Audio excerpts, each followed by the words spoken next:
দর্শক, রাজধানীর ইউনাইটেড হাসপাতালের সামনে আছেন সহকর্মী রবিউল ইসলাম রবি। আল মুজাহিদের মৃত্যুর বিষয়ে আরো জানাতে যুক্ত হচ্ছে তার সঙ্গে। রবি রবি আমাদের বিস্তারিত জানাবেন।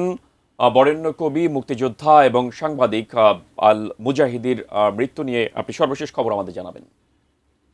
প্রধান কবি আল মুজাহিদি মরদেহ এখন পর্যন্ত কন্টিনেন্টাল হাসপাতালেই রয়েছে।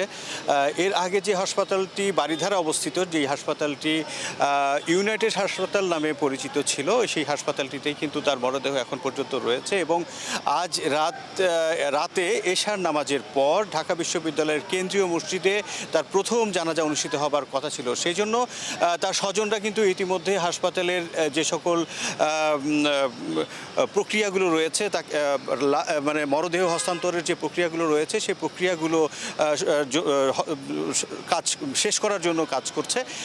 এবং আজকে প্রথম জানাজা অনুষ্ঠিত হবার পরে আগামীকালকে 12টার দিকে জাতীয় প্রেস ক্লাবে তার মরদেহ রাখা হবে এবং সকল সাংবাদিক, সাহিত্যিক এবং কবি যারা রয়েছেন তাদেরকে শ্রদ্ধা নিবেদনের জন্য জাতীয় প্রেস ক্লাব প্রাঙ্গণে তার মরদেহ রাখা হবে। এরপরে কেন্দ্রীয় জাতীয় মসজিদ বাইতুল মোকাররমে ওনার দ্বিতীয় জানাজা হবে এবং সেই দ্বিতীয় জানাজা শেষে ওনাকে মিরপুরের বুদ্ধিজীবী কবরস্থানে তাকে দাফন করা হবে, এমনটি আমরা জেনেছি।